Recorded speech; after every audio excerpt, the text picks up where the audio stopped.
دوستان گرامی، سورۃ الحشر اس کی ابتدائی آیات کی میں نے تلاوت کی ہے، جس میں اللہ رب العزت نے فرمایا سبح للہ ما فی السماوات والارض، فرمایا جو کچھ زمین و آسمان میں ہے وہ اللہ کی تسبیح بیان کرتا ہے۔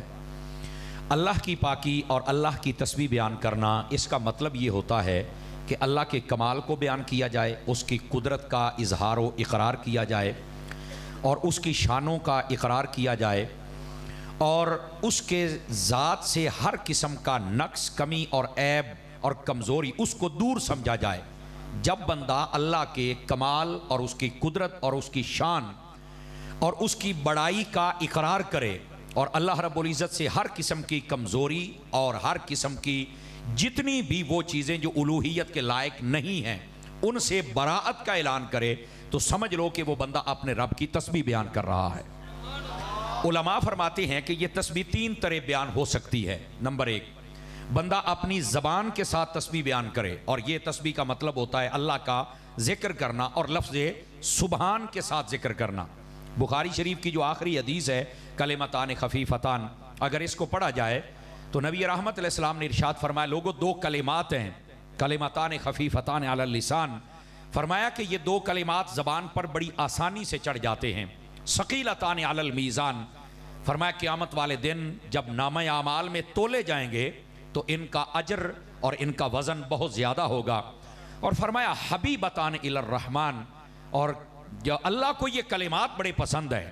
تو صحابہ کرام نے پوچھا حضور یہ کلمات کون سے ہیں کہ جو زبان پر بھی آسانی سے چڑھ جاتے ہیں اور ان کا وزن بھی بہت زیادہ ہے اور اللہ کو بھی پسند ہے، وہ کون سے کلمات ہیں؟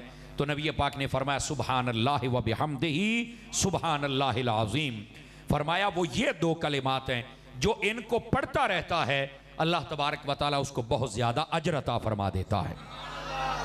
یہ ہے تسبیح جس کا ذکر حدیث شریف میں باقاعدہ طور پر موجود ہے، لیکن علماء محققین فرماتے ہیں اللہ نے فرمایا زمین و آسمان میں جو چیز ہے وہ اللہ کی تسبیح بیان کرتی ہے، اللہ کی پاکی اور اس کی حمد و ثنا بیان کرتی ہے۔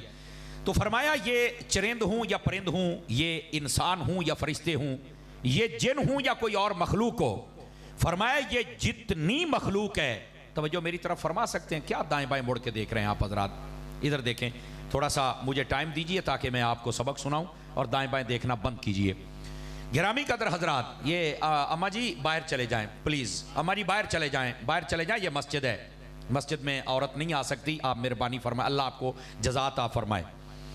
گرامی قدر توجہ میری طرف فرما لیجئے، ادھر دیکھیے میری طرف، یہ ساری چیزیں جتنی اللہ کی مخلوق ہے یہ اللہ کی کیا تسبیح بیان کرتی ہے؟ تو علماء اس بات پر متفق ہیں کہ وہ لفظ سبحان کے ساتھ اللہ کی تسبیح بیان کرتے ہیں۔ کسی بھی چیز کی زبان ہے وہ آپ کو سمجھ میں آ جائے تو ٹھیک ہے، نہ آئے تو پھر بھی وہ اللہ کی تسبیح کو بیان کر رہی ہے، یہ بات یاد رکھ لیجئے۔ اور یہ بھی یاد رکھیے یہ جو اللہ کی پاکی کو بیان کرتا ہے ایک وقت وہ آتا ہے اللہ تعالیٰ اس کو گناہوں سے پاک اور صاف فرما دیتا ہے۔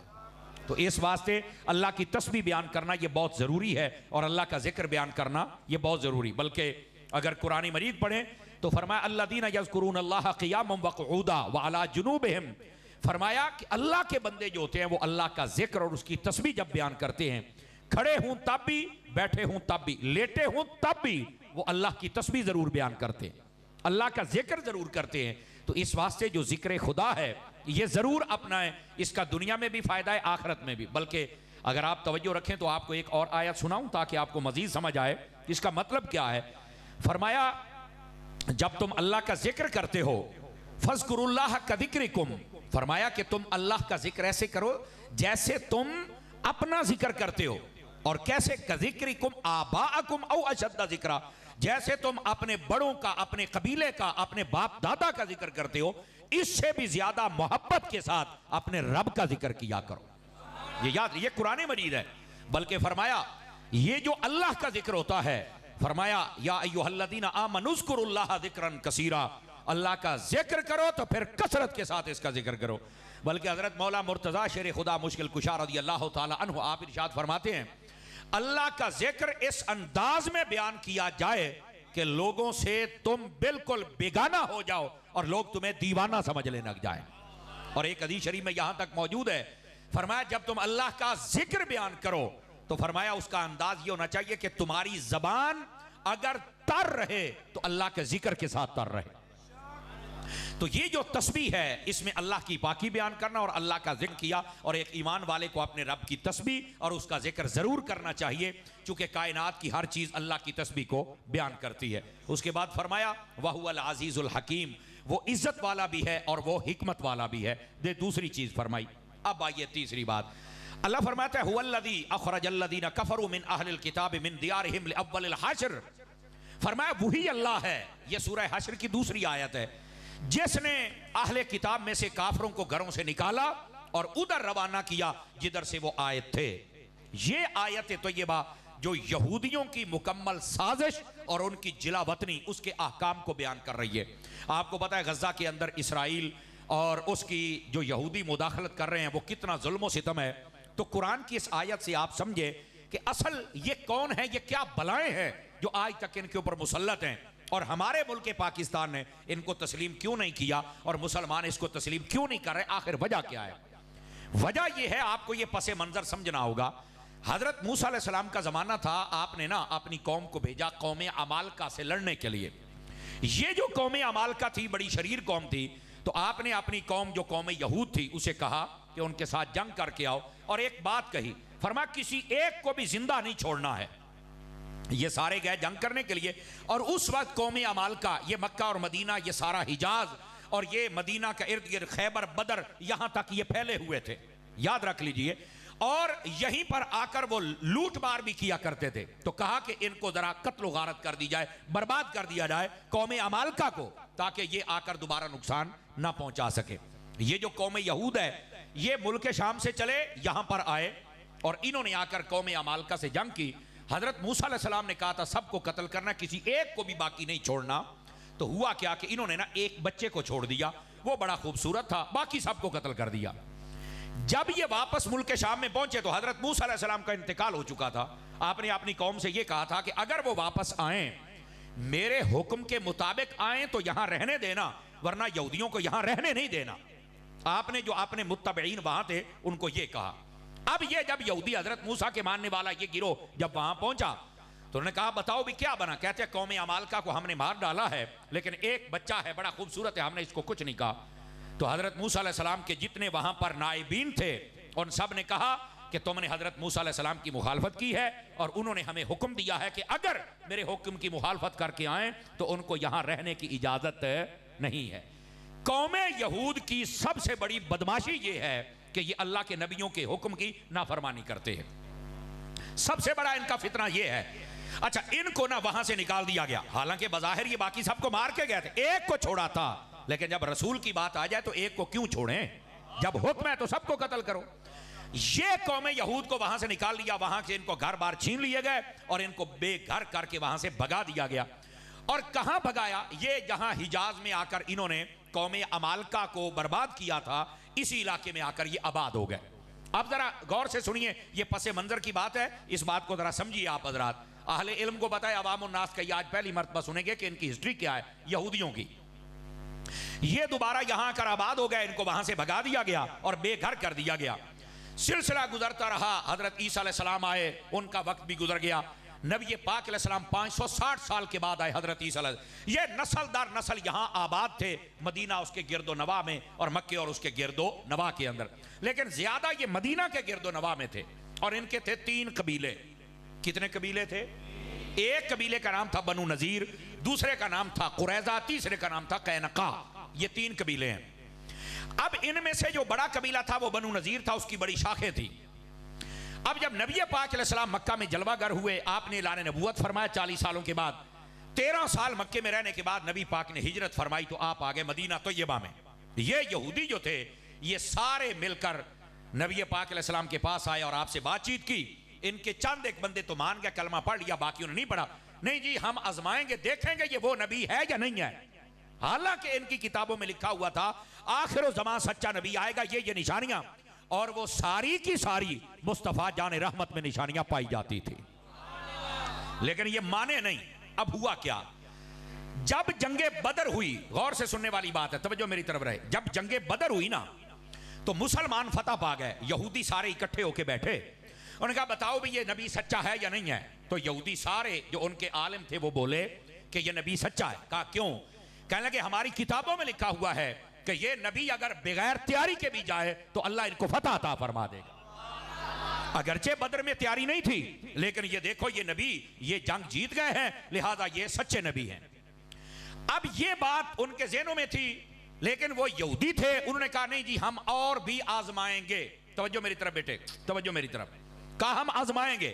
حالانکہ ایک نقطہ ان کے سامنے آ گیا، نبی پاک کی شخصیت آ گئی۔ آقا کریم علیہ السلام کے 2 سالہ جو جنگ بدر 2 سال بعد ہوئی تھی، تو یہ 2 سالہ زندگی بھی بظاہر آ گئی، لیکن پھر نہیں مانے، کہتے ہم نے آزمانا ہے۔ اب ہوا کیا؟ نبی پاک نے یہودیوں کو بلایا، آپ نے فرمایا دیکھو یا تو کلمہ پڑھ لو، نہیں تو ہمارے ساتھ معاہدہ کر لو اور یہاں رہ لو، تم ہمارے ساتھ لڑائی جھگڑا اور مداخلت نہیں کر سکتے ہو۔ انہوں نے معاہدہ کر لیا کہ ٹھیک ہے ہم آپ کے ساتھ ہیں، ہم آپ کو کچھ نہیں کہیں گے، آپ ہمیں کچھ نہ کہیں۔ فرمایا ٹھیک ہے۔ ان کے بڑے 2 سردار تھے، ایک کا نام تھا ہوئی بن اخطب اور دوسرے کا نام تھا کعب بن اشرف یہودی۔ یہ 2 بڑے سردار تھے، اور میں نے آپ کو بتایا یہودیوں کی طبیعت میں خیانت ہے، نافرمانی ہے، بدماشی ہے اور کمینگی ہے، یہ ان کی طبیعت کے اندر ہے۔ اب ہوا کیا کہ جب جنگ بدر ہوئی اور یہ سوچ بچار میں پڑ گیا کہ یہ سچا نبی ہے یا نہیں ہے، جبکہ سچے ہیں، سمجھ آ رہی نا؟ انہوں نے کہا نہیں جی ہم نے آزمانا ہے۔ اب ہوا کیا؟ موقع آ گیا جنگ احد کا۔ جنگ احد کے اندر آپ کو پتا ہے کہ ڈبل رخ بن گیا نا، کہ پہلے اللہ تعالیٰ نے مسلمانوں کو فتح عطا فرمائی اور بعد میں آزمائش بھی ہوئی، شکست نہیں۔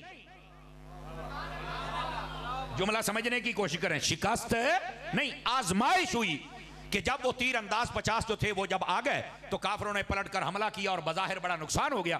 اب یہودی پھر مل کے بیٹھے، بتاؤ یہ سچا نبی ہے یا نہیں ہے؟ تو ان میں سے کئیوں کو موقع مل گیا، انہوں نے کہا نہیں یہ سچا ہوں تو جیتنے جاندہ اے جنگ تے ہار گئے نے۔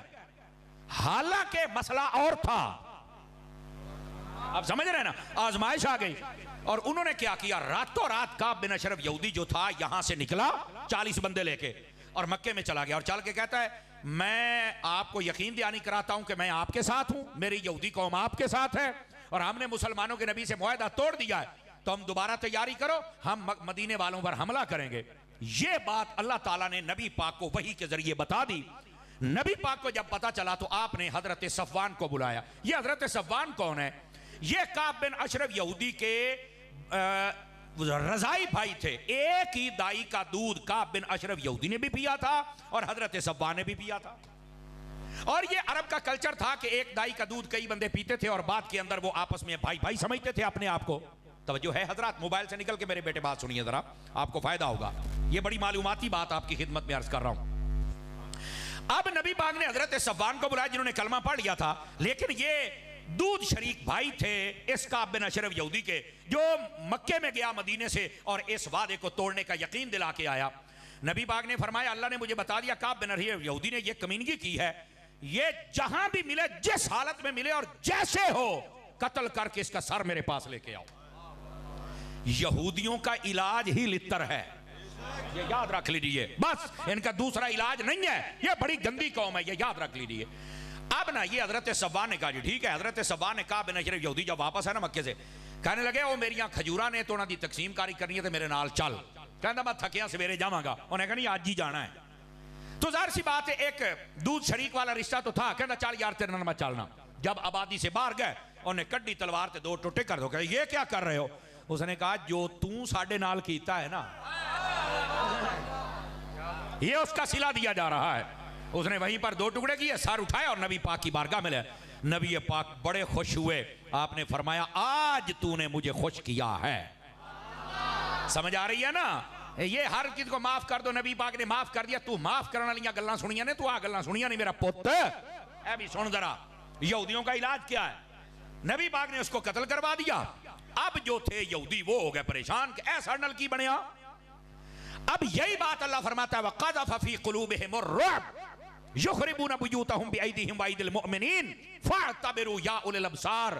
اللہ فرماتا ہے وہ ایسے ہم نے ان کے دلوں میں روب ڈالا کہ وہ اپنے گھروں کو ہی برباد کرنے لگ پڑے اور اپنے گھروں کی توڑ پھوڑ انہوں نے شروع کر دی۔ لیکن ہوا کیا؟ نبی پاک صلی اللہ علیہ وسلم آپ نا یہودیوں کے پاس دوبارہ گئے، یہ چند دنوں کے بعد کی بات ہے۔ بسم اللہ، ویلکم، اہلا و سہلا، مرحبا، خوش آمدید، اللہ کریم آپ کو جزائے بہترین عطا فرمائے۔ بہت شکریہ، اللہ آپ کو عزت بخشے، مکے اور مدینے کے پھول اللہ آپ کو عطا کرے، بہت شکریہ، بہت شکریہ جناب، تھینک یو جی، اللہ آپ کو خیر و برکت عطا فرمائے، مہربانی۔ حق چار یار یا غوث اعظم، جزاک اللہ۔ ہمارے برادران تشریف لائے اور محفل کو رونق کو بڑھایا، اللہ کریم ان کی عزت و وقار میں برکات عطا فرمائے۔ توجہ ہے میرے پیارے عزیزوں کی، میں بات کر سکتا ہوں آپ حضرات سے؟ تھوڑا سا مجھے ٹائم دیجئے، یہ میں آپ کو ہسٹری سنا رہا ہوں اس قوم یہود کی۔ پھر میرا بچہ موبائل میں ذرا نکل کے، میرے بیٹے ادھر دیکھو، جیب میں ڈالو، کوئی مسئلہ نہیں، انہوں جیب چپالا میرا پوت، یہ تینوں تقریر نہیں سنن دینی ہے۔ ادھر دیکھیے میری طرف، نبی پاک علیہ السلام نے جب کعب بن اشرف یہودی کو قتل کروا دیا کہ جس نے معاہدہ توڑنے کا مکے کے کافروں کو یقین دلایا تھا، اور یہودی بڑا شریر ہوتا ہے، نبی پاک نے اس کو قتل کروا دیا اور یہودیوں کے دلوں میں ایک رعب پیدا ہو گیا۔ اور رعب کس گال دا ادھر میرے الوے کہہ دے، یہ کعب بن اشرف یہودی ان کا بہت بڑا سردار تھا، تو وہ چھوٹیاں نے آکھیا جدو سرداراں دا یہ حال ہے تو باقی مسلیاں دا کی بنے گا؟ یہ آپ کی بولی میں ترجمہ کر رہا ہوں، بھئی جے سرداراں دا یہ حال کیتا ہے تو ساڈا کی بنے گا؟ تو وہ ڈر گئے۔ نبی پاک نے دوبارہ پھر گئے ان کے ساتھ بات کرنے کے لیے۔ میرے آقا کریم علیہ السلام تھے، ساتھ میں حضرت ابو بکر صدیق تھے، حضرت فاروق اعظم تھے، اور حضرت مولا مرتضیٰ شیر خدا علی المرتضیٰ تھے۔ یہ چار ہستیاں نبی پاک سمیت یہ گئے، آپ نے ایک دیوار کے ساتھ بیٹھے، فرمایا آؤ ہم سے بات کرو۔ دو یہودی تھے، ایک کا نام تھا سلام، دوسرے کا نام تھا عمر بن عیاش۔ یہ جو عمر بن عیاش تھا، اس نے کہا یار آج مسلمانوں کا نبی ہمارے ہتھے چڑھ گیا ہے معاذ اللہ، تو میں اوپر سے پتھر پھینکتا ہوں، ان کا کام ہی تمام ہو جائے گا۔ استغفر اللہ ثم استغفر اللہ۔ جو سلام تھا، توجہ ہے میری طرف آپ حضرات کی، اس نے کہا یہ کام نہ کرنا، یہ سچا نبی ہے اور وحی کے ذریعے ان کو پتا چل جائے گا اور پھر تمہیں ذلت اور رسوائی کا منہ دیکھنا پڑے گا۔ لیکن یہودی بڑا شرارتی ہوتا ہے، یہ میں بتا رہا ہوں، ان کی طبیعت میں شرارت ہے، ان کی طبیعت کے اندر فرعونیت ہے، ان کی طبیعت میں نافرمانی ہے، ان کی طبیعت میں خیانت ہے، شروع سے ہے۔ اب یہ نبی پاک کے زمانے کی بات میں آپ کو سنا رہا ہوں۔ آقا کریم علیہ السلام پر جب پتھر پھینکنے لگا تو اللہ نے پھر محبوب پاک علیہ السلام کو بتلا دیا جبرائیل کے ذریعے کہ یہ ارادہ رکھتے آپ محبوب یہاں سے چلے جائیں۔ میرے نبی نے کیا کیا؟ آپ فوراً اٹھے، آپ نے فرمایا میری ایک حاجت ہے، میں وہ پوری کرنے جا رہا ہوں۔ یہ نہیں کہا کہ جا رہا ہوں تو پھر آؤں گا، چونکہ یہ بھی نبوت کے خلاف ہے، وعدہ کرے اور پورا نہ کرے۔ توجہ ہے، آپ نے فرمایا میری ایک حاجت ہے، میں ذرا پوری کر لوں۔ ان کا ٹھیک ہے آپ پوری کر لیں۔ نبی پاک اٹھے اور دیکھتے ہی دیکھتے آپ نظروں سے غائب ہو گئے۔ 5 منٹ 10 منٹ آدھا گھنٹہ پونا گھنٹہ جب گزرا نا، تو حضرت ابو بکر و عمر اور حضرت مولا علی کو بھی تشویش ہوئی کہ حضور کہاں گئے۔ آپ اٹھے اور کہا تلاش کرو ہمارے آقا، کہیں تم نے تکلیف تو نہیں دی ہمارے نبی کو۔ ایک مسافر آ رہا تو اسے پوچھا آپ نے ہمارے نبی کو دیکھا؟ فرمایا تو مدینے پہنچ بھی گئے نہیں۔ صحابہ کرام سمجھ گئے کہ کوئی مسئلہ ہے۔ یہ تینوں مقدس ہستیاں مدینے پہنچی تو نبی پاک علیہ السلام نے فرمایا وہ میرے اوپر پتھر گرانا چاہتے تھے، اللہ نے مجھے بچا لیا ہے اور مجھے بتا دیا، میں تو اس لیے آ گیا تھا۔ اب سنیے اس کا کیا جواب دیا۔ کعب بن اشرف یہودی نے جو حرکت کی اس کا بدلہ قتل تھا، اب اس کا بدلہ کیا تھا؟ اللہ فرماتا ہے هو الذی اخرج الذین کفروا من اہل الکتاب من دیارہم لاول الحشر۔ اس کے بعد حکم یہ آیا، نبی پاک علیہ السلام نے فرمایا 3 دن ہے یہودیوں تمہارے پاس، جلا وطن ہو جاؤ، تم یہاں پر نہیں رہ سکتے۔ کیوں کہ تم میرا قتل کرنا چاہتے ہو؟ فرمایا میرے بدلے میں پوری دنیا کو بھی مار دیا جائے تو میرے قتل کا حق ادا نہیں ہو سکتا ہے۔ نبی پاک کی شان اتنی بڑی ہے اور تم میرے ساتھ یہ سازش کر رہے ہو۔ تو میں امت مسلمہ کو یہ کہنا چاہتا ہوں کہ جو یہودی تمہارے نبی کو قتل کرنے کا منصوبہ بنا سکتے ہیں، غزہ ان کے سامنے کیا چیز ہے؟ یہ تو ہمیں سمجھنا ہوگا کہ ان کی شرارت کا جواب کیا ہے۔ ان کی شرارت کا پہلا جواب ہے قتل اور دوسرا جواب ہے جلا وطن۔ اور یاد رکھیں علماء تفسیر نے لکھا یہودیوں کو جب سے موسیٰ علیہ السلام نے نکالا تب سے لے کر آج تک یہ اپنے گھر نہیں بنا سکے، یہ جلا وطن ہی رہے۔ یہ اسرائیل کو ہم کیوں نہیں تسلیم کر رہے؟ اس کی وجہ یہ ہے یہ قبضہ گروپ ہے۔ یہ کون ہے؟ قبضہ گروپ ہے، اس لیے تو مسلمان تسلیم نہیں کرتے۔ یہ جن ملکوں نے تسلیم کیا نا، عرب کے چند ملکوں نے، ان کے مفادات ہیں۔ یہ تو پتہ لگے گا نا جس دن ان کے اوپر بمب گرا پھر نہ چیکنا بھی ہائے پاکستان آوے تے سانو بچاوے، تو میں کیا غزہ والوں بچاؤں دے تے تو ساریاں بچاؤنا سی۔ اور یہ ہمیں غیرت کرنی چاہیے مسلم حکمرانوں کو اور مسلمان عوام کو سمجھنا چاہیے کہ یہ اصل وجہ کیا ہے۔ یہ اپنی نافرمانی اور بدماشی اور کمینیوں کی وجہ سے تب سے لے کر آج تک بے گھر ہیں۔ اور اللہ نے قرآن میں کیا فرمایا؟ یہ سورہ بقرہ پڑھ کے دیکھیں، اللہ فرماتا ہے ضربت علیہم الذلۃ والمسکنہ. توجہ ہے میری طرف آپ حضرات کی. اللہ فرماتا ہے ہم نے یہودیوں پر ہمیشہ کے لیے ذلت کو مسلط کر دیا ہے، یہ ہمیشہ دنیا میں ذلیل ہوتے رہیں گے، اور ان کے اوپر ہم نے مسکینی کو ثابت کر دیا ہے، یہ مسکین رہیں گے. مسکین کا کیا مطلب ہوتا ہے؟ جس کا اپنا گھر نہیں ہوتا. تو اب آپ کہیں گے کہ یہ تو پھر اسرائیل ایک پورا ملک بنا کے بیٹھے ہوئے ہیں. تو میں نے کہا ملک انہوں نے بنایا ہے، لیکن کفر کی طاقت اور ملی بھگت کے ساتھ مسلمان قبول تو نہیں نہ کر رہے. اور یہ بظاہر ایک طاقتور ملک ہے، لیکن یقین رکھیے جس دن جنگ لگے گی منٹ نہیں لگے گا، چونکہ پورا اسرائیل یہ ہمارے فیصل آباد سے بھی چھوٹا ہے، یہ آپ کے علم میں ہونا چاہیے. اور اسرائیل کی آبادی 80 لاکھ ہے، 80 لاکھ سے زیادہ نہیں ہے. اور ہمارے جتنے 57 اسلامی ممالک ہیں، اگر ان کی فوج کو اکٹھا کیا جائے تو ان کی فوج 1 کروڑ پلس ہے. سمجھ آ رہی ہے میری بات کی؟ اور ان میں کئی ملک ایٹمی طاقت ہے جس میں سر فہرست پاکستان کا نام آتا ہے.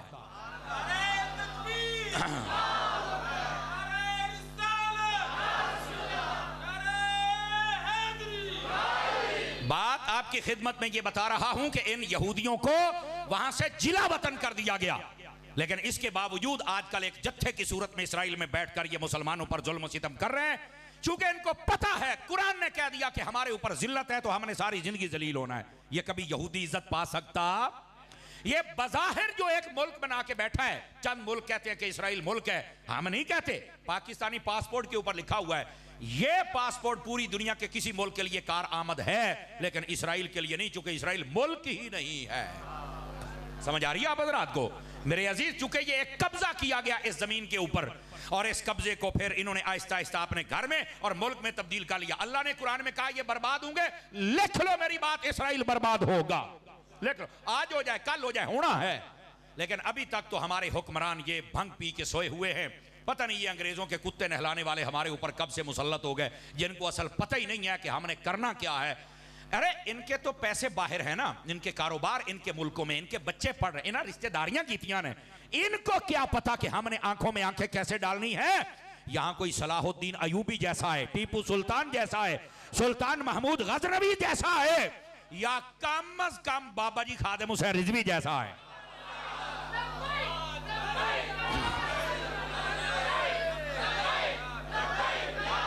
حضرات گرامی، یہ ان کی آنکھوں میں آنکھیں ڈال کے بات کر سکتا ہے. اور یقین فرمائیے ایک مرتبہ للکار دیا جائے، یہودی کبھی بھی تمہارے سامنے ٹک نہیں سکتا ہے، چونکہ قرآن و حدیث کے دلائل بتاتے ہیں کہ اس میں جرت نہیں ہے، یہ کمزور ہے، ذلیل ہے. لیکن ہمارے حکمران خود ذلت کی زندگی گزار رہے ہیں. ان کو کیا پتہ عزت کس کو کہتے ہیں. عزیزو، جس دن ان کو غیرت آ گئی سارا مسئلہ حل ہو جائے گا. لیکن میں آپ کو تاریخ بتلا رہا ہوں ان یہودیوں کی. ادھر دیکھو میری طرف میرے بیٹے، ادھر پلیز، آپ میرے بچے ہیں، مجھے آپ کی بڑی ضرورت ہے. نبی پاک نے ان کو جلا وطن کر دیا، اور جلا وطن کرتے نبی پاک نے 2 کام کیے. پہلا کام فرما 3 دن تمہیں دیتا ہوں یہاں سے نکل جاؤ، اور تم اپنا اسلحہ نہیں لے کے جا سکتے، اور اپنے گھر بار کی چیزیں، صرف کھانے پینے کا سامان، اور 3 گھر، ایک اونٹ پر جو لادنا چاہے لاد لے، 3 گھر مل کر، ہر گھر کو الگ اونٹ بھی نہیں لے جانے دوں گا. نبی پاک نے اتنی سختی فرمائی. کہتے نہیں وہ تو نبی رحمت للعالمین تھے. میں نے کہا تم نے رحمت للعالمینی کے درس ہی پڑھے ہیں، کاش کہ میرے نبی کا جلال بھی دیکھ لیتے کہ جو دشمن ہے نبی پاک نے ان کے اوپر جلال کیسا اظہار فرمایا. فرمان نکل جاؤ یہاں سے. اور دوسرا کام کیا کیا؟ اللہ کے حکم سے نبی پاک نے فرمایا ان کے گھروں کے قریب جو باغات ہیں سب کو اکھیڑ دیا جائے. تو ایک یہودی آ کے رونے لگ پڑا. اس نے کہا کہ آپ تو درخت اکھیڑنے کے بالکل مطلب پسندیدہ نہیں ہیں، تو آپ نے کیوں آج ہمارے درخت اکھڑوائے ہیں؟ اللہ نے قرآن، اعتراض یہودیوں نے کیا ہے کہ ساڑیاں کھجوراں کیوں پٹیاں نے. اللہ نے قرآن میں جواب دیا ما قطعتم من لینۃ او ترکتموها قائمۃ علی اصولها فباذن اللہ. فرمایا یہ جو درخت ہم نے کاٹے ہیں یا جو چھوڑے ہیں اس میں ہمارا دخل نہیں، یہ اللہ کا حکم ہے. اور اس کی تفسیر میں لکھا ہوا اللہ کے حکم کا کیا مطلب. فرمایا جب کسی کو گھر سے نکال کے اس کی فصلوں کو برباد کیا جائے نا تو اس کو زیادہ حسرت ہوتی ہے. ابھی ایک مینو رہنے دن دے دعا میرے فصلوں برباد کر دینے. تو اللہ فرماتا تو انو اسی انجی ذلیل کرنا ہے. تو یہ یہودیوں کو حسرت زدہ کر کے یہاں سے نکال دیا گیا. اب انہوں نے کیا کیا؟ جاتے جاتے اپنے گھروں کے دروازے توڑ گئے. یہ یہودیوں اور کافروں کی سازش ہے, جب کہیں سے نکلیں گے پیچھے ہر چیز توڑ جائیں گے. یہ افغانستان کو جب چھوڑا تھا امریکہ نے, جاتے ہوائی اڈے توڑ گئے, سڑکیں توڑ گئے, جہاز توڑ گئے, پار توڑ گئے, اسلحے توڑ گئے. میں کہا تسی جو مرضی کر لو, او درویش پھر جیندے پھر دے جی. سمجھ آ رہی ہے نا؟ 20 سال جنگ لڑنے کے بعد امریکہ یہاں سے ناک رگڑ کے واپس بھاگا ہے. میں کہا پتر یہ جو دین ہے اس کی بابا خادم کہنا دی کانڈ لاؤن والا جمعیہ ہی کوئی نہیں, کسی نہ کسی رنگ کے اندر اللہ تعالیٰ اس کو سلامت رکھتا ہے. تو یہ کفر کی پرانی عادت ہے کہ یہ گھروں کو برباد کر کے جاتے کسی اور دے کام نہ آن. تو اللہ فرماتا ہے اگر یہ تہاڈی عادت ہے نا تو تانوں بھی انجی ذلیل کران گے. نبی پاک نے ان کو نکال دیا, یہ سارے چلے گئے. لے اول الحشر کیا مطلب؟ فرمایا ملک شام جتوں آئے سی ہوتوں. موسیٰ علیہ السلام نے ادھر پجایا تو انہوں نے ادھر پجایا ہے. یہودی ہوتا ہی وہ ہے جو دھوبی کا کتا بن جاتا ہے, نہ گھر کا رہتا ہے نہ گھاٹ کا رہتا ہے, نہ یہاں رہ سکے نہ وہاں رہ سکے. یہ ہے یہودیوں کی ہسٹری, اور یہ یہودی مل کر اب غزہ پر حملہ کر رہے ہیں. اور میں آپ کو ایک اور بات بھی بتلاؤں, یہ تھوڑی نالجیبل باتیں, ان کو یاد رکھا کریں.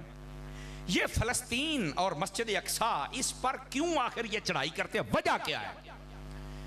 3 ویسے تو 5 مذہب پرانے ہیں.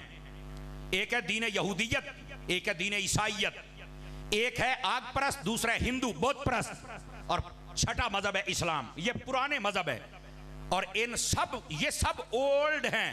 ان میں جو سب سے جدید مذہب ہے وہ مذہب اسلام ہے.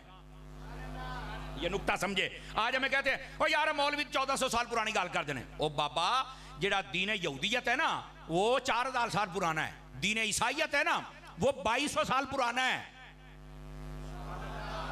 یہ بت پرستی نوح علیہ السلام 7500 سال پرانی ہے, آگ کی پوجا اس سے بھی پرانی ہے. تو یہ سارے اولڈ ہیں, ہم گولڈ ہیں. ہمارا دین اسلام بعد میں آیا ہے, تو یہ سارے اولڈ ہیں, ہم جدید ہیں. تو پھر اگر جدید چیز چاہتے جدید دیس یا پوت آ, اور اسلام کو اپنا جدید تو ہم ہے نا. تو اس لیے یہ نہ کہا کرو کہ تم ہمیں پیچھے لے کے جاتے ہو. ہم پیچھے نہیں لے کے جاتے, ہم تمہیں حضور تک لے کے جاتے, اور جدید دین ہے ہی ہمارا. اگر اس کے بعد کوئی دین ہے تو بات کرو کہ ہے ہی کوئی نہیں, تو میں کہا پھر ماننا ہے. انڈرسٹینڈ کر رہے ہیں میری بات کو آپ حضرات؟ اچھا, اگر آپ کو یہ بات سمجھ آ گئی تو تھوڑا آگے چلیے. یہ جو مسجد اقصیٰ ہے, یہودی کہتے ہیں کہ یہ ہماری ہے. اب میں آپ کو تنازع بتا رہا ہوں کہ وجہ کیا ہے. یہودی کہتے ہیں ہماری ہے. کیوں؟ وہ کہتے ہیں کہ حضرت موسیٰ علیہ السلام یہاں آئے تھے, یہاں رہے تھے, اور یہاں سے کائنات کا آغاز ہوا تھا, ابتدا ہوئی تھی, اور ہمارے جو نبی موسیٰ علیہ السلام تھے وہ اس جاگیر کے مالک ہے, لہذا یہ ہماری ہے. ان کا دعویٰ یہ ہے. عیسائی کہتے ہیں یہ ہماری ہے. کیوں بھائی؟ وہ کہتے ہیں عیسیٰ علیہ السلام کے پیدا ہونے کی جگہ بیت اللحم یہ وہیں موجود ہے, اور یہی وہ شہر ہے جس کا نام القدس ہے, اور اسی کو یروشلم کہتے ہیں, اور یہی ہے جہاں مسجد اقصیٰ ہے. توجہ ہے نا میری بات کی؟ آپ اس بات کو ذرا سمجھیں کہ یہ القدس اور یروشلم اور مسجد اقصیٰ یہ ایک ہی جگہ کا نام ہے. بولو تو صحیح نا. تو یہ القدس اصل اس شہر کا نام ہے جس کے اندر مسجد اقصیٰ موجود ہے. ٹھیک ہے. اچھا, وہ کہتے ہیں یہ ہماری ہے. کیوں؟ وہ کہتے ہیں عیسیٰ علیہ السلام ایتھے جمے نے, اے جگہ ہی ساڈی ہے. حضرت عیسیٰ علیہ السلام پیدا ہوئے نے تے ساڈے نبی دے پیدا ہونے دی جگہ ہے, تے بندہ جمدا تے اپنے گھر ہے نا, اے ساڈی ہے. انہاں دی یہ دلیل ہے. مسلمان کہندے نے ساڈی ہے. کیوں؟ کہندے نے ٹھیک ہے حضرت موسیٰ آئے, عیسیٰ ایتھے پیدا ہوئے, لیکن ساریاں دے امام تا معراج دی رات میرے نبی بنے سن نا ایتھے آ کے. وہ کہتے ہیں ہماری ہے. اب یہ ہے تنازع. یہودی اپنی طرف کھینچ رہے ہیں, عیسائی اپنی طرف کھینچ رہے ہیں, اور مسلمان جن کا اصل حق ہے, چونکہ یہودی دین بھی ختم, عیسائی دین بھی ختم, منسوخ, اب دین ہے تو فقط دین محمدی, اس کے علاوہ کوئی دین نہیں ہے. اور نبی پاک جب چلے گئے تو ان کو عقل سے سوچنا چاہیے کہ معراج کی رات جب ہمارے نبی بھی مقتدی بن گئے اور مسلمانوں کا نبی امام بن گیا, تو پھر تو ہر چیز ان کے قبضہ اختیار میں آ گئی نا. سمجھ آ رہی ہے میری بات کی؟ یہ اصل تنازع ہے. وہ کہندے نے ساڈا ہے, یہ مقدس مقام تینوں مذہبوں کے لیے. عیسائی کہندے نے ساڈا ہے, یہودی کہندے نے ساڈا ہے, مسلمان کہندے نے ساڈا ہے. پھر ہوا کیا؟ یہ بھی ہسٹری ہے. یہ 14 اگست 1947 کو پاکستان بنا تھا. ستمبر, اکتوبر تے نومبر, یہ نومبر کا مہینہ تھا, اور 1947 تھی جب اقوام متحدہ نے مسجد اقصیٰ کے 2 حصے کر دیے.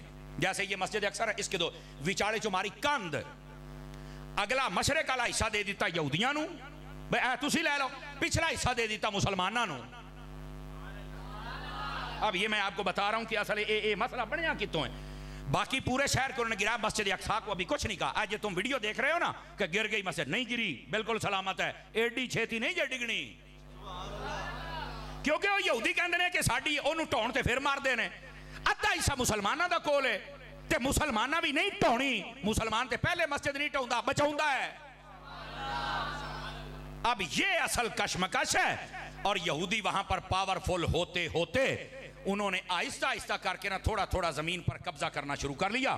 اور ان کو سپورٹڈ امریکہ تھا, اور باقی جتنے بھی کفر ملک تھے وہ سارے ان کو سپورٹ کرتے رہے, اور وہ ایک طاقت میں آ گیا. اور انہوں نے آہستہ آہستہ وہاں سے مسلمان حکمرانوں کا قتل عام شروع کیا, اور اب وہاں پر غزہ کو ختم کیا, اور کہتے ہیں یہ سارے نکل جائے یہاں سے, ہم ان کو یہاں نہیں رہنے دیں گے. جبکہ حدیثیں بتاتی ہیں, نبی پاک نے فرمایا بیت المقدس کی حفاظت کرنے والا گروہ وہ ہوگا, ان کو اگر کھانے کو بھی کچھ نہ ملے, پینے کو بھی کچھ نہ ملے, نہ یہ اپنا ملک چھوڑیں گے نہ مسجد اقصیٰ کو چھوڑیں گے. اب جو میرے نبی نے کہا ہے وہ کبھی جھوٹ تو ہو نہیں سکتا, وہ تو رہے گا سچ.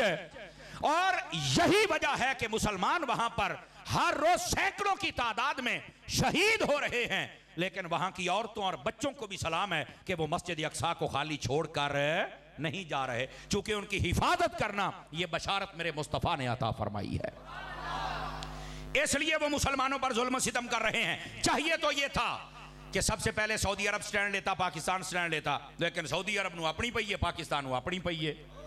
ایسا ہی ہے نا جی. ان حکمرانوں کو چاہیے, تمہارے اوپر نظریں ہیں پوری دنیا کی اور تم پوری دنیا پر راج کر سکتے ہو, لیکن تم آپس داخلی انتشار میں بہت زیادہ, کوئی ہے سیاسی پارٹی نو جیل اندر نکلوتا ہے, کوئی اینو تو نکلوتا ہے, کوئی اینو, وہ اللہ دیو بدیو کیڑے یب نو پے گئے ہو, کیڑی مصیبت نو پے گئے ہو, اور تانوں ہویا کی ہے یار, کیا مصیبتیں ہو تم یار. خدا کا خوف کرو. اس پاکستان کے آپسی اختلافات سے نکل کر تم نے تو پوری دنیا کے اندر نکل کر اور پوری دنیا کی کمانڈیں کرنی تھی, اور تم آ کے آپس میں لڑائی جھگڑا تم نے شروع کر دیا ہوا ہے. اور دیکھو جب بندے آپس میں لڑتے ہیں نا, ادھر دیکھو میری طرف, تو پھر کفر پتہ کیسے فائدہ اٹھاتا ہے. آپ دیکھو 3 دن ہو گئے انڈیا نے تمہارا حشر کیا کیا ہوا ہے. اور ویسے بھی ان کا جو میڈیا ہے وہ خبر دینے میں ایسے لگتا ہے, انہوں نے خبریں سن لو نا تو ایویں لگتا ہے بھی جہاز جڑے نے نا وہ شیخو پورا ٹپے آتے رہے انہوں نے. ہاں ہاں مذاق تو علاوہ اتنے آ ننکانے دے نیڑے نیڑے جے تے 10 منٹ بعد فیصل آباد پہنچنے والے جے. یہ ہو گیا. میں نے کہا یہ ایک الگ مسئلہ ہے, کفر میں اتنی طاقت نہیں ہوتی, مسلمان کے ساتھ اتنی جلدی پنگا نہیں لیتا, لیکن وہ آہستہ آہستہ کر کے ایک ایک بندے کو مارتا ہے, جیسے غزہ فلسطین میں کیا. اور ویسے دوسری طرف اعلان کر دیا کہ ہم تمہارا پانی بند کر دیں گے. دیکھیں پانی بند کرنا تو ہمارے آرمی چیف نے کہا, اس کا مطلب یہ ہے کہ یہ جنگ ہے اور اسی تو انہوں دساں گے تسی پانی کی میں بند کیتا ہے. اور امید یہ ہے کہ ہماری فوج, ہماری دعا اور ہمارے جذبات ان کے ساتھ ہیں, اسی پانی کھلواواں گے. لیکن مینوں انڈیا دی سمجھ نہیں آؤندی بھی پینا تے تسی گاں دا پیشاب ہے, پانی کادے واسطے بند کیتا جے. اسی طرح نا جی کو گل تے دسو نا یار, وہ پینا تو تسی پھر گاں دا پیشاب ہے, اور پانی بند کر دیو کینا دا, جینا زمزم پینا ہے. ان کے ساتھ ایسا رویہ نہ رکھو, تو انہوں سمجھ نہیں ہونے تو انہوں ہویا کی ہے. اور یہ پہلگام کے اندر ایک ڈرامہ رچایا, کتنے سیاہ مر گئے ہیں, حال حال پاتے. پاکستان نے اچھا جواب دیا, انہوں نے کہا کہ فضائی سرحد بند ہے, کوئی تو جہاز ساڑھے اتر ننگ سکتا, اچھی بات ہے. اور دوسرا انہوں نے بھی کہا 48 گھنٹے نے سارے انڈین نکل جاؤ اتوا سی تو بندہ کو نہیں رکھنا, اچھی بات ہے.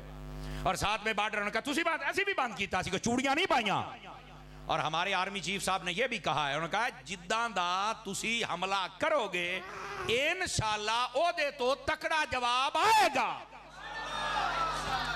اور یہاں پر پہلی تو بات ہے, عالمی دنیا کو سمجھنا چاہیے کہ یہ اگر جنگ لگ گئی تو یہ ایک ایٹمی جنگ ہوگی, یاد رکھو بچے گا کوئی بھی نہیں, ٹھیک ہے.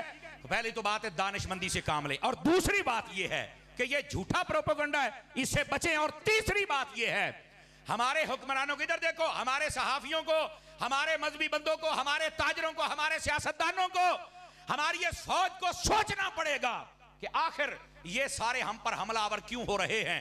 کہیں ہم آپس میں اختلاف تو نہیں زیادہ کر بیٹھے. آپس کے اختلافات کو ختم کرو. صحافتی طور پر, تجارتی طور پر, سیاسی طور پر جتنے اختلافات ہیں تلخیاں کم کرو. مذہبی طور پر جتنے اختلافات ہیں کم کرو, مہربانی کرو, ختم کرو, اور سارے ایک پیج پر جمع ہو جاؤ. انہیں بتاؤ ہم مسلمانوں کی بھی حفاظت کرنا جانتے ہیں اور اپنے ملک وطن عزیز کی بھی حفاظت کرنا جانتے ہیں. سمجھ آ رہی ہے حضرات کے کوئی نہیں آپ کو؟ تو اس واسطے جب مسلمان آپس میں اپنی سیٹوں کی طرف دیکھتا ہے تو پھر کفر ان پر حملہ آور ہوتا ہے. لیکن اللہ کی رحمت کے ساتھ ہماری فوج ایک طاقتور فوج ہے، اور یہی بات ہے جن کی فوج طاقتور ہوتی ہے ان پر کفر جلدی حملہ نہیں کر سکتا. اسی واسطے 3 دن ہو گئے ہیں، انڈیا کی ہمت نہیں، لیکن انہیں اوچھے ہتھ کنڈے ضرور استعمال کیے ہیں. لیکن میری دعا ہے اللہ تعالیٰ میرے ملک کی حفاظت فرمائے. ظاہری سبب فوج ہے، اللہ ہماری فوج کو طاقت اور ہمت عطا فرمائے. اور فوج کو بھی ہم یہ کہتے ہیں کہ جدو بندیاں دی لوڑ پوے تو پھر دسیا جے یا رسول اللہ کہنا لے آپ پڑھاؤں گے انشاءاللہ. اور تیسری بات میں نے جو کہی ہے بار بار دہرا رہا ہوں، ہمارے سیاسی طور پر، مذہبی طور پر، صحافتی طور پر یہ جتنے اختلافات ہیں ان کو ختم کرنا ہوگا. ہم اتنا آپس میں الجھ گیا کہ دیکھ لو دشمن ہمیں آنکھیں نکالنے لگ پڑا. میں نے ایک ویڈیو دیکھی چھوٹی سی، اس کے اندر نا 2 باراسنگھ تھے، وہ آپس میں لڑ رہے تھے اور پیچھے سے شیر آیا، اس نے حملہ کیا اور دونوں کو مار ڈالا. نیچے تحریر لکھنے والا لکھتا ہے، اس نے کہا جب بندہ اپنوں سے لڑتا ہے تو دشمن یوں فائدہ اٹھاتا ہے. اپنوں سے لڑنا بند کیجئے. آپ جتنے گھروں میں ہیں اپنے بھائیوں سے مت لڑا کریں. جب آپ بھائی آپس میں لڑتے ہیں نا، اپنی برادری، جب آپ برادری سے لڑتے ہیں اپنے شہر سے نہ لڑیں. جب آپ شہر سے لڑتے ہیں تو پھر دشمن آپ کا وہ حشر کرتا ہے کہ آپ نے سوچا کبھی نہیں ہوتا. اپنے بھائیوں کے ساتھ رہیں، اپنے محلے والوں کے ساتھ رہیں اور اپنے شہر والوں کے ساتھ رہیں. یہ آج کل جو نوجوان ہیں نا چھوڑ چھکر، نویں سیاستدان، اللہ دا نام جے تھوڑا پیچھے ہٹو، اے سیانے بندیاں دے نال بیٹھ کے انہاں دے کول سیکھو کہ تم نے ایک دوسرے کی عزت کیسے کرنی ہے، قدر کیسے کرنی ہے، کام کیسے کرنا ہے. چھوٹیاں چھوٹیاں گلاں تے اگلے دے نال مخالفت پا کے بیٹھ جاندے ہو. مہربانی فرماؤ اپنے حال پر بھی مہربانی کرو اور باقی مسلمانوں کے حال پر بھی مہربانی فرماؤ. سمجھ آ رہی ہے کوئی نہیں آ رہی؟ یہ ہمارا فریضہ ہے میری جان، ہم جو ممبر پہ بیٹھ کے ادا کر رہے ہیں کہ تلخیاں کم کرو، اختلافات کم کرو، جھگڑے کم کرو، تاکہ دشمن تمہارے سے فائدہ نہ اٹھا سکے. اور جب تم ایک مضبوط افراد بن جاؤ گے تم بھی ترقی کر جاؤ گے اور تمہارا ملک بھی ترقی کر جائے گا. ٹھیک ہے، یہ 2 باتیں آپ کو سمجھانا مقصود تھی. اب آ جائیے ذرا تیسری بات کی جانب. تھکے تو نہیں ہیں آپ حضرات؟ انشاءاللہ 12 گھڑیوں پہ بجیں گے، منہوں پہ نہیں بجنے دیں گے انشاءاللہ. اس سے پہلے آپ کی جان چھوڑ دی جائے گی، لیکن اتنی دیر تک آپ مجھے ٹائم دیجئے تاکہ فقیر آپ کی خدمت میں بات عرض کرے.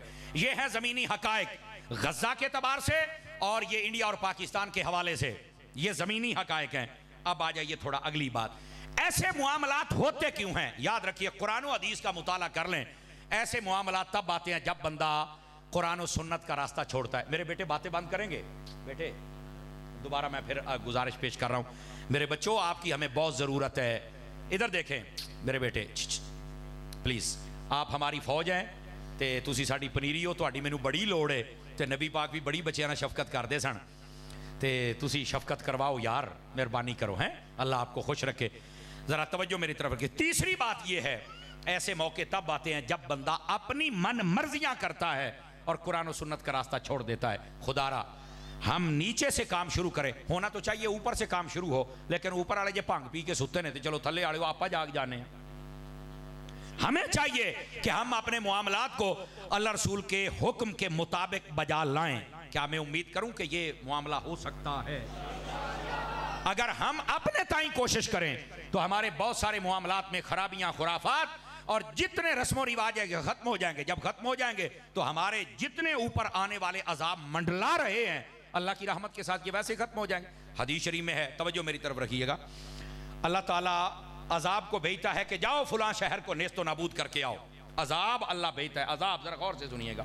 وہ عذاب آتا ہے اور بغیر تباہی مچائے واپس چلا جاتا ہے.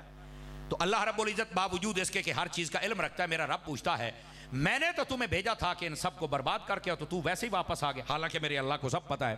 تو وہ عذاب کہتا ہے باری تعالیٰ میں گیا تھا، میرا ارادہ تھا کہ میں ان سب کو برباد کر دوں، لیکن مسجد میں بیٹھ کر ایک بندہ تیرا ذکر کر رہا تھا، دوسرا تجھے سجدہ کر رہا تھا اور تیسرا تجھ سے دعا کر رہا تھا. یہ ایسے بندوں کو جب میں نے دیکھا ہے تو میرا ارادہ بدل گیا کہ ان کو عذاب کیسے دوں جو تیرا ذکر کر رہے ہیں، جو تیری اطاعت اور فرما برداری میں مصروف ہیں.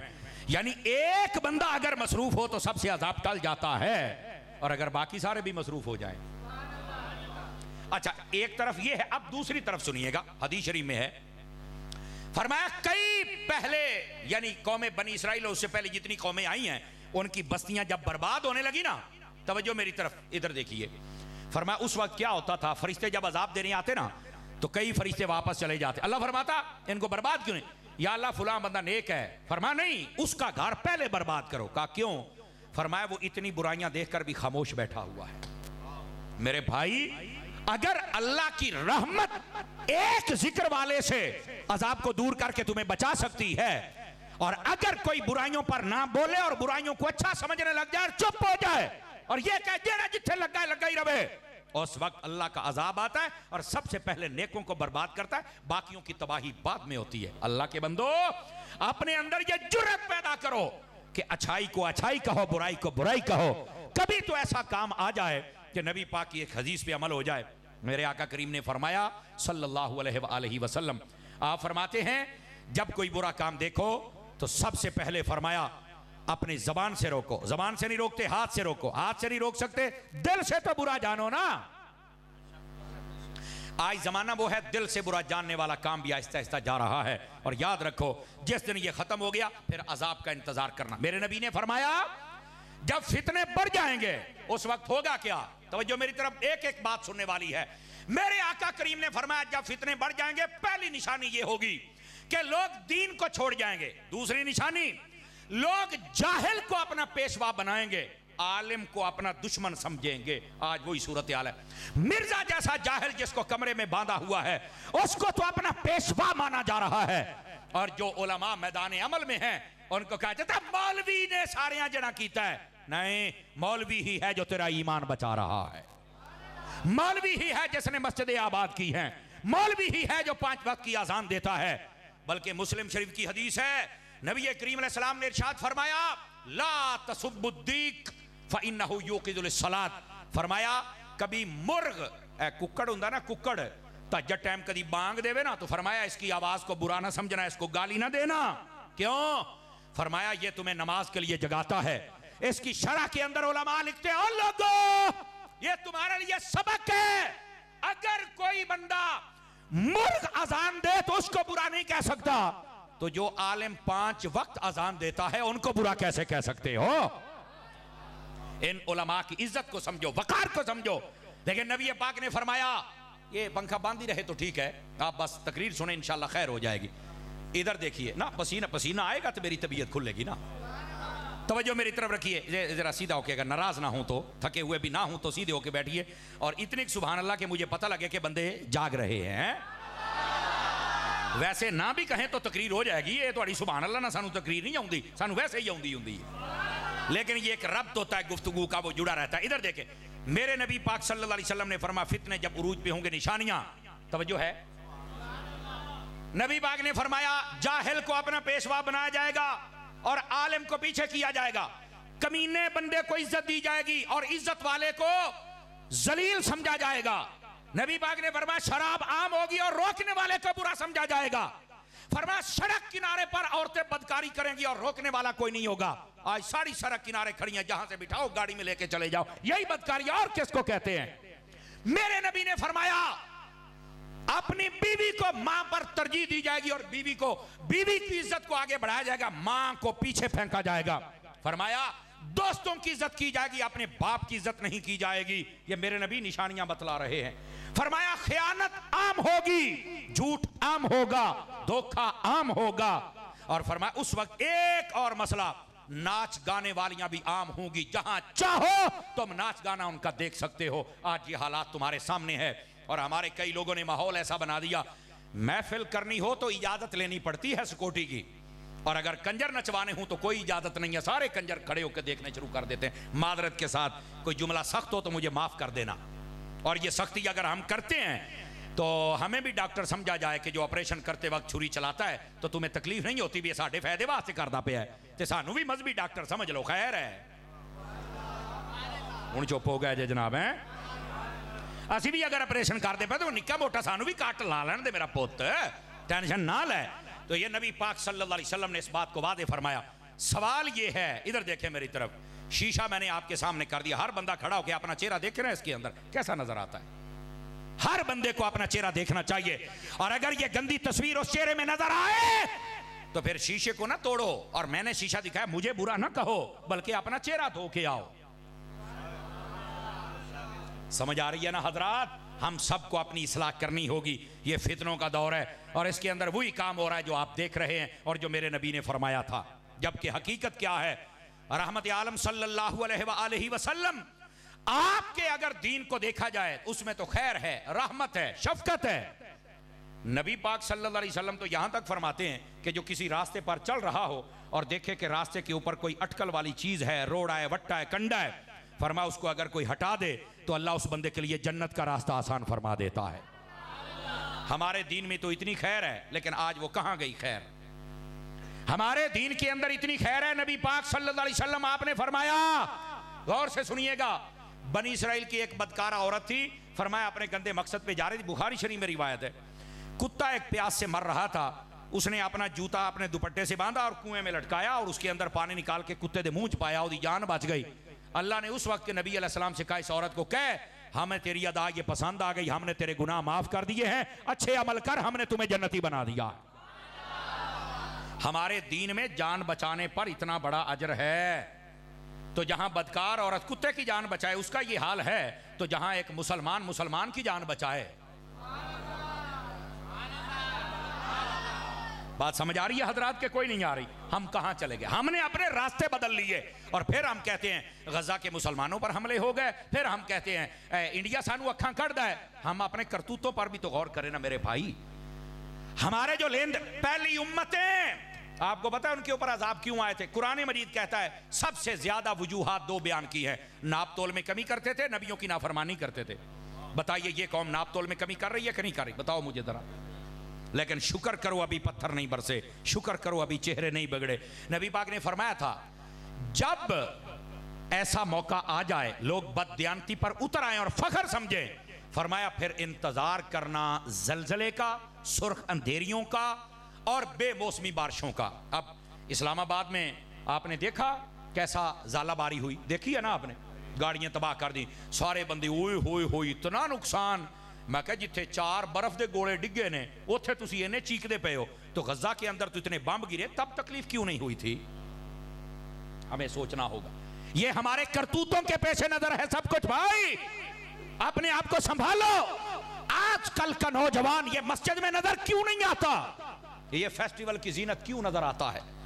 یہ نوجوان اپنے دوستوں کو ترجیح دیتا ہے، اپنے باپ کی عزت کیوں نہیں کرتا؟ آج کل کا یہ جوان یہ اخبار پڑھتا ہے، نیوز پر نظر رکھتا ہے، یہ رب کا قرآن کیوں نہیں پڑھتا؟ مجھے پتا ہے ہو سکتا ہے آپ کا ارادہ نہ ہو یہ تقریر سننے کا، پر میرا ارادہ یہی تقریر کرنے کا ہے تاکہ سبق ملے، ہمارا ضمیر جاگے. اور ہم جس کرسی پر بیٹھتے ہیں اس کا فریضہ ادا کرنا بہت مشکل ہے. آپ دعا کریں یہ ہماری طرف سے ادا ہو جائے. اپنے آپ کو سنبھالو. نبی پاک صلی اللہ علیہ وسلم آپ کی احادیث پڑھو. نبی پاک نے فرمایا وہ جوان جو جوانی میں توبہ کرتا ہے اللہ رب العزت قیامت والے دن عرش کا سایہ عطا کر دیتا ہے. وہ بندہ جس کا دل مسجد میں لگ جاتا ہے اللہ قیامت والے دن عرش کا سایہ عطا کرتا ہے. وہ بندہ جو عادل حکمران بن جائے، فیصلہ صحیح کرے، اللہ قیامت والے دن عرش کا سایہ عطا کرتا ہے. فرمایا وہ بندہ جس کو کسی عورت نے کہا میرے ساتھ منہ کالا کر اور اس نے کہا میں نہیں کر سکتا، فرمایا اللہ تعالیٰ اس کو قیامت والے دن اپنے عرش کا سایہ عطا فرمائے گا. یہ میرا رب فرما رہا ہے، یہ حدیث ہے، یہ میرے نبی نے ارشاد فرمایا ہے. آج ہمارے معاشرے کو ان چیزوں کی ضرورت ہے. نبی پاک علیہ السلام نے فرمایا، بخاری شریف میں حدیث ہے، غور سے سنیے گا، مصیبتیں ٹالنی ہے نا تو اپنے کردار کو بدلنا پڑے گا. بخاری شریف میں حدیث ہے، رحمت عالم علیہ السلام فرماتے ہیں بنی اسرائیل کے 3 بندے جا رہے تھے اور پہاڑی سفر تھا، اندھیری آ گئی، بارش آ گئی، شدید طوفان چلا. وہ ایک غار میں بیٹھے، اوپر سے پتھر گرا اور غار کا دروازہ بند ہو گیا. یہ حدیث ہے، یہ گپ نہیں ہے. ویسے یہ 5ویں کی کتاب میں بھی یہ مضمون تھا کسی وقت، پتہ نہیں اب ہے یا نہیں ہے. تو یہ حدیث ہے بخاری شریف کی، ذرا غور سے سنیے سارے میرے دوست، میرے احباب. فرمایا کہ انہوں نے بڑا دھکا لگایا لیکن وہ بالکل کامیاب نہ ہوئے اور وہ راستہ نہ کھلوا سکے، نہ کھول سکے. اب تینوں سوچ بچار میں پڑ گئے کہ راستہ ایک ہی اور وہ موت ہے، اس کے علاوہ کوئی راستہ نہیں. ایک کے دل میں یہ خیال آ گیا کہ یار آج ہمیں نا کسی نیکی کا وسیلہ دینا چاہیے، ہو سکتا ہے اللہ یہ مصیبت ٹال دے. بخاری شریف ہے، ذرا غور سے سنیے. ایک نے کہا ٹھیک ہے میں اپنی نیکی کا وسیلہ دیتا ہوں. اس کو اپنی زندگی کی یہ نیکی یاد تھی. سنیے کیا وہ کہتا ہے، باری تعالیٰ تیرے تو علم پاک میں ہے کہ میرے ماں باپ بھی تھے اور میرے چھوٹے بچے بھی تھے اور میں بکریاں چراتا. جب میں واپس آتا تھا تو میں نے کبھی اپنے بچوں کو دودھ پہلے نہیں پلایا تھا, میں پہلے اپنے ماں باپ کو پلاتا تھا. میرے اللہ یہ صرف تیرے نبی کی تعلیم کی وجہ سے تیری رضا کے لیے میں کرتا تھا. اور اس نے کہا, یہ بخاری میں ہے, باری تعالیٰ وہ رات تو میں تو بھول سکتا ہوں پر تو کیسے بھولے, تو رب ہے, کہ جب میں آیا اور میرے ماں باپ سو گئے, میرے بچے بلک رہے تھے, میں نے دودھ ان کو نہیں پلایا, پہلے اپنے ماں باپ کو پیش کیا, بعد میں بچوں کو. باری تعالیٰ اگر یہ ماں باپ کے ساتھ حسن سلوک تیری رضا کے لیے تھا اور تو نے قبول کیا ہے تو آج یہ میری مصیبت تو ٹال. فرمایا یہ کہنے کی دیر تھی, پتھر کو جھٹکا لگا اور باہر سے روشنی کی لکیر آنا شروع ہو گئی. ان کو سمجھ آ گئی کہ نیکی قبول ہو گئی, یہ وسیلہ. دوسرے سے کہا تو اپنی نیکی یاد کر. میرے سارے دوست غور فرمائیں, چھوٹے بڑے. دوسرے نے کہا باری تعالیٰ تیرے تو مبارک علم ہے کہ میرے پاس ایک مزدور مزدوری کیا کرتا تھا اور ہفتے کے اس کے صرف 2 کلو چاول بنتے تھے. کتنے کلو بھائی جان؟ 2 کلو. اور باری تعالیٰ تیرے تو مبارک علم ہے کہ ایک مرتبہ میں نے جب اس کو 2 کلو چاول دیے تو اس نے مجھے کہا کہ میری امانت ہے تیرے پاس, مجھے کوئی ضروری کام ہے, میں جا رہا ہوں, جب بھی واپس آیا میں لے لوں گا, میری امانت کو سنبھال کے رکھنا, میں بڑا غریب ہوں. باری تعالیٰ پھر تیرے علم میں ہے نا کہ وہ ایک عرصے تک نہیں آیا. میں نے وہ چاول جب خراب ہونے لگے تو زمین میں ڈال دیے, اس کی پنیری بن گئی. پھر میں نے اس کو مزید کاشت کیا تو وہ پہلے 2 کلو تھے, پھر 2 بورے بن گئے. پھر وہ بندہ نہیں آیا تو میں نے ان کو بیچ کر ایک گائے خرید لی. پھر وہ گائے نے بچے دینے شروع کر دیے. پھر وہ بندہ نہیں آیا, 2 4 10 15 20 گائے ہو گئیں. تو پھر میں نے ایک غلام خریدا جو ان گایوں کو چرائے کرتا تھا. باری تعالیٰ اتنے یعنی 30 40 سال کے بعد وہ بندہ آیا اور آ کے کہتا ہے اے اللہ کے بندے میرے 2 کلو چاول دے دے. تو باری تعالیٰ تجھے تو پتا ہے میں نے 2 کلو چاول نہیں دیے تھے, میں نے کہا تھا یہ گائیں بھی تیری ہیں. یہ بخاری شریف ہے, یہ ساری گائیں بھی تیری ہیں, یہ غلام بھی تیرا ہے. اور اس نے رو کے مجھے کہا تھا یار غریبوں کا لوگ پہلے بڑا مذاق اڑاتے ہیں, میرا مذاق نہ اڑا یار, میں پہلے پتہ نہیں کتنا ستایا گیا ہوں اور اتنا عرصہ پتہ نہیں کیسے, میرے 2 کلو چاول دے دے, جو میرا گزارا ہوگا میں کر لوں گا, پر مذاق نہ اڑا, میں بڑا غریب ہوں یار. لوگ تو پہلے غریبوں کو بڑا ستاتے ہیں. تو میں نے مسکرا کے اسے سینے لگایا اور اسے کہا تھا اے اللہ کے بندے یہ گائے بھی تیری ہیں, یہ غلام بھی تیرا, یہ سارا ریوڑ تیرا ہے. باری تعالیٰ وہ روتا بھی تھا اور خوشی سے مجھے دعائیں بھی دیتا تھا اور جا رہا تھا. اے اللہ اگر یہ نیکی تیری رضا کے لیے تھی تو آج میری مصیبت تو ٹال. اس نے جب یہ وسیلہ دیا تو کہا کہ پھر پتھر کو ایک جھٹکا لگا اور مزید روشنی آئی, لیکن بندہ باہر نہیں جا سکتا تھا. پھر تیسرے بندے کو کہا تو بھی نیکی یاد کر, تو وہ رونے لگ پڑا. انہوں نے کہا کیوں روتا ہے؟ کہتا یار ہے راز کی بات پر آج مجھے کرنی پڑے گی. اور کیا بات ہے؟ وہ کہنے لگا میرے باری تعالیٰ تو جانتا ہے کہ میں اپنے چچا کی بیٹی پر فدا ہو گیا تھا. میرے اللہ ہم نے آپس میں رابطہ شروع کیا اور ایک مقام طے کیا کہ جہاں پر ہم بدکاری کریں. اے اللہ ہم وہاں پہنچے اور وہاں پر قریب تھا کہ ہم یہ کالک اپنے منہ پہ مل لیتے, لیکن اس عورت کے منہ سے نکلا کہ ہمیں رب سے ڈرنا چاہیے. باری تعالیٰ پھر تجھے پتا ہے نا کہ میرے جسم پر کب کبھی تاری ہو گئی, نہ میں نے کچھ کیا نہ اس نے, ہم توبہ کرتے بھاگ نکلے. باری تعالیٰ اگر یہ نیکی تیرے ڈر سے تھی, تیری رضا کے لیے تھی, تو آج یہ مصیبت تو ٹال. کہا یہ کہنے کی دیر تھی, پتھر کو جھٹکا لگا اور سارے راستے کھل گئے. عزیزو اپنے کردار کو بدلنا پڑے گا. اور علماء نے لکھا ہے جو چاہتا ہے میری رکاوٹیں ہٹ جائیں اس بندے کو چاہیے کم از کم یہ 3 نیکیاں کرے. ماں باپ کی عزت کرے, ہر رکاوٹ دور ہو جائے گی. فرمایا دوسری غریبوں کا حق نہ کھائے, ہر رکاوٹ دور ہو جائے گی. اور تیسری کبھی بدکاری نہ کرے, اللہ ساری رکاوٹیں دور فرما دے گا. فرمایا صرف دنیا نہیں قبر کے عذاب کو بھی دور کر دے گا, حشر کی رسوائی کو بھی اللہ دور فرما دے گا.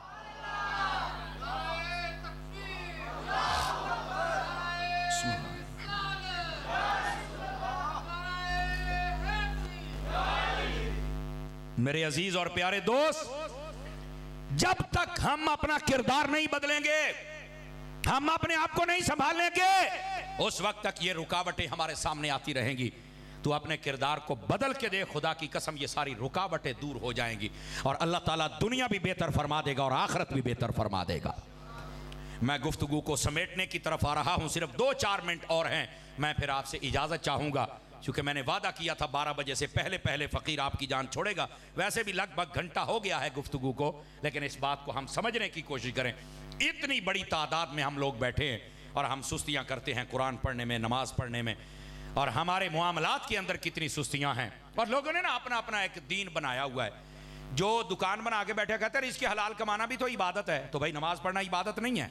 اور جو نماز پڑھتا ہے اس کو کمانے کی فکر نہیں ہو، کہتا بھائی نمازاں پڑھو، اپنی قبر سدھی کرو، کیا جڑے باقی 6 جب میں نہیں ہے ان کے سدھیاں کرنا ہے؟ آپ توجہ نہیں فرما رہے میری بات پر۔ ہر بندہ اپنے ذہن کے مطابق ذہن بنا کے، اور خود مفتی نہ بنو، دین کو سمجھو میری جان۔ نبی پاک صلی اللہ علیہ وسلم آپ کی سنت کے مطابق جب دین پر کوئی عمل کرتا ہے اللہ تعالیٰ اتنا اجر دیتا بندہ سوچ بھی نہیں سکتا۔ میرے آقا کریم علیہ السلام نے فرمایا، توجہ ہو تو سنا دوں حدیث آپ کو اگر جاگ رہے ہیں تو، رحمت عالم علیہ السلام نے فرمایا جو بندہ فجر کی نماز پڑھ کے اپنے گھر سے نکلتا ہے وہ اللہ کا جھنڈا اپنے ہاتھ میں لے کے نکلتا ہے۔ اس کی شرح میں علماء نے لکھا ہے، فرمایا جدھر بھی جاتا ہے اللہ فتح عطا فرما دیتا ہے۔ تو جنہوں نے راتی 2 بجے سونا تو سویرے 12 بجے اٹھنا ہے، کیسے فجر پڑھو گے؟ مہربانی کرو اپنی عادت بدلو۔ پھر کہتے ہو دفتر جاتے ہیں کام نہیں ہوتا، رشوت دینی پڑتی ہے، ماشاءاللہ تم آیا ہی بڑے سدھے طریقے نال ہے۔ سمجھ آ رہی ہے نا؟ اب دوسری بات، میرے نبی نے فرمایا جو فجر کی نماز پڑھے بغیر نکلتا ہے وہ شیطان کا جھنڈا اپنے ہاتھ میں لے کے نکلتا ہے۔ تو جدے ہاتھی شیطان دا جھنڈا ہونا ہے انہوں کھے کامیابی لبنی ہے۔ نماز فجر یہ حدیث ہے۔ دوسری حدیث رحمت عالم علیہ السلام نے ارشاد فرمایا جو بندہ عشاء کی نماز پڑھ کے سو جائے اللہ تعالیٰ اس کو آدھی رات عبادت کا ثواب عطا فرماتا ہے۔ حدیث آدھی رات، مسلم شریف میں حدیث ہے۔ تو ایک صحابی نے پوچھا حضور باقی آدھی رات کا کیا بنے گا؟ فرمایا جو بندہ اٹھ کے فجر پڑھ لے اللہ تعالیٰ باقی آدھی رات بھی عبادت کا ثواب عطا فرماتا ہے۔ مجھے بتائیے سونے پر کون عبادت کا ثواب دیتا ہے؟ یہ میرا رب ہے جو عطا فرماتا ہے۔ یہی واسطے ہمارے علماء فرماتے ہیں اگر محفل ساری رات کی اور نماز نہ پڑھی تو فرمایا اس کا ثواب اتنا نہیں ہے جتنا نماز کا ثواب ہے، اور یہ فرض نہیں ہے، نماز فرض ہے۔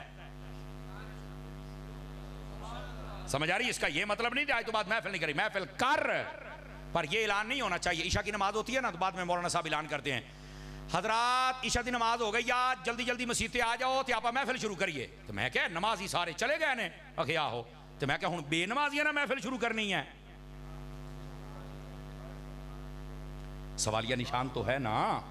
مہربانی کریں عشاء کی نماز آپ پڑھیں اور عشاء کی نماز کے فوراً بعد تلاوت اور ایک نعت ہو جائے اور ایک تقریر ہو جائے، اللہ اللہ خیر صلاح، 10 بجے سلام پڑھ دیں، سارے کام پر جائیں، دکان پر جائیں، نماز بھی پڑھیں، خیر بھی ہو جائے، برکت بھی ہو جائے۔ سمجھ آ رہی ہے حضرات؟ مشورہ ہے، عمل تے جڑا تسی کرنا سانو ڈاڈا پتا ہے، لیکن کم از کم مشورہ دینے میں حرج تو نہیں نا میری جان؟ تو اپنے آپ کو تھوڑا سنبھالیے میرے عزیز۔ یہ ہے نبی پاک صلی اللہ علیہ وسلم کی سنت اور یہ ہے طریق۔ اور میں آپ کو ایک اور بڑی پتے کی بات بتاؤں، سارے بھائی جان توجہ کریں تو سناؤں۔ یہ محدث علی پوری پیر سید جماعت علی شاہ صاحب رحمۃ اللہ علیہ، آپ کے ملفوظات میں یہ بات موجود ہے، پڑھ سکتے ہیں آپ سے پوچھا گیا کہ اللہ نے حلال میں برکت رکھی ہے یا حرام میں؟ تو فرمایا حلال میں، حرام میں برکت نہیں ہے۔ کہا کیسے؟ فرمایا دیکھو یہ جو بکری ہے یا گائے ہے یا بھینس ہے، سال کے اندر یہ جب بچہ دے تو گائے بھینس ایک بچہ دیتی ہے، اور اگر وہ امید سے ہو تو نہ ہو تو کہنے دینا ہے۔ سمجھ آ رہی نا؟ بکری ہوتی ہے تو ایک بچہ ہاتھ دو، ہوں جنی منگائی ہوں 2 والی بکری ہے ہی کوئی نہیں، شاید کوئی ہوگی، ورنہ پہلے بکریاں 4 بچے بھی دیتی تھی۔ یہ بات بھی سمجھے آپ حضرات؟ اچھا اس کے باوجود کہ ان کے پیدا ہونے کی ریشو کم ہے، قربانی پہ یہ حلال ہوتے ہیں، شادی بیاہ تھے، ہوٹلاں تھے، ایسے ہی ہے نا، لیکن اس کے باوجود ان کے ریوڑ نظر آتے ہیں۔ اس کے مقابل آپ بلی دیکھ لیں، کتی دیکھ لیں، اس کے بچے زیادہ ہوتے ہیں، 6 8 10 گلورے، تو 6 مہینے بعد انہیں سونا ہے، لیکن اس کے باوجود آپ کو ریوڑ نہیں نظر آتے۔ حالانکہ ہے یہ بھیانک بات، گھن والی بات ہے، لیکن سمجھانے کے لیے کہنا پڑ رہی ہے مجھے۔ ان کو ذبح کر کے کہیں پر جیسے باقی جانور استعمال ہوتے ہیں ان کے استعمال بھی کوئی نہیں کرتا، نہ یہ ذبح کیے جاتے ہیں، نہ ان کے اور کوئی مصرف ہے، پیدا بھی زیادہ ہوتے ہیں، اجڑ پھر کوئی نہیں. کیوں؟ فرمایا برکت حلال میں ہے، حرام میں نہیں ہے. پہلی بات. اب دوسری بات سنیے گا. ایک بندے نے سوال کیا حضور انہوں برکت لبی کیوں ہے؟ یعنی یہ کتا ہے یا کتی ہے، انہوں برکت کیوں نہیں لبی تو بکری نو کیوں لبی ہے، وجہ کیا ہے؟ اب سنیے جواب. فرمانے لگے وجہ یہ ہے کتا جو ہوتا ہے نا رات کے پہلے حصے میں جاگتا رہتا ہے، لیکن جب پچھلا پہر ہے تہجد کے بعد یہ سو جاتا ہے. اور جو بکری ہوتی ہے یہ پہلے پہر میں سو جاتی ہے، تہجد کے وقت اٹھ جاتی ہے. کتے کی برکت اس لیے ختم کر دی کہ تہجد کے وقت سو گیا، چنگے ویلے سو گیا ہے، سونے ویلے سو گیا ہے. فرما تیری اسی برکت ہی چک لئیے. اور بکری کو برکت اس لیے مل گئی، فرما تہجد ویلے اٹھیے. یہ میں نے تمہارے ضمیر کے دروازے پر دستک دے دی ہے، اب کنڈا تم نے خود کھولنا ہے.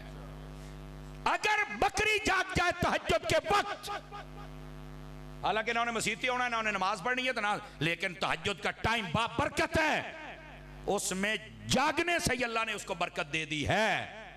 اللہ کے بندے تو اور میں کیوں نہیں جاگتے ہیں؟ ہم رات کے پہلے پہر میں جاگتے ہیں، پچھلے میں کیوں سو جاتے ہیں؟ کیوں ہماری حرکت بکری والی نہیں ہے اور کیوں کتے والی حرکت پہ ہم چلے ہوئے ہیں؟ جملہ سخت ہے، برداشت کیجئے گا. کیا ہوا کیا ہے مسلمان؟ میرے بھائی آج کہتے ہیں برکت چلی گئی، وہ ساری رات تو ٹھیلے آتے بیٹھا رہنا ہے، تہجد ٹائم ہوتا تو چپ کر کے سو جانا ہے. نہ اذان فجر، نہ نماز فجر، نہ تلاوت کلام. مجھے پتا ہے یہ بات سننے کے بعد سبحان اللہ بہت مشکل ہوتی ہے، لمحہ فکریہ ہے اور اچھی بات ہے، آپ نے سنا ہے اور مجھے امید ہے عمل بھی کریں گے.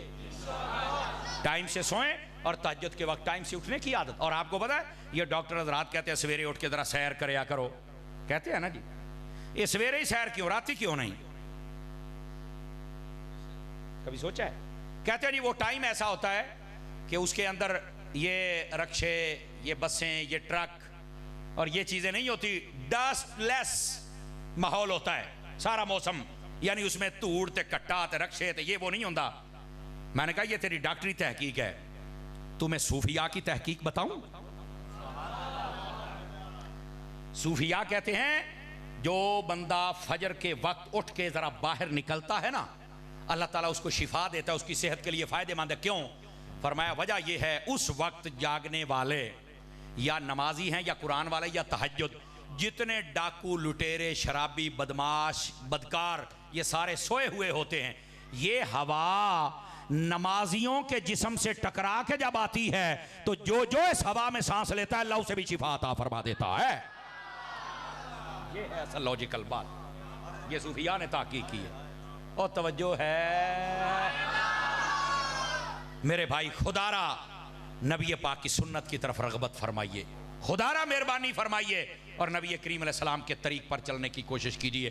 اللہ تعالیٰ آپ کی اور میری آج کی حاضری قبول فرمائے. مدری چینل دیکھتے رہیے، دعوت اسلامی آپ کی اپنی تنظیم ہے. اللہ کریم سب کو خیر و برکت نصیب فرمائے. آمین بجاہ حبیب کل کریم صلی اللہ علیہ وسلم.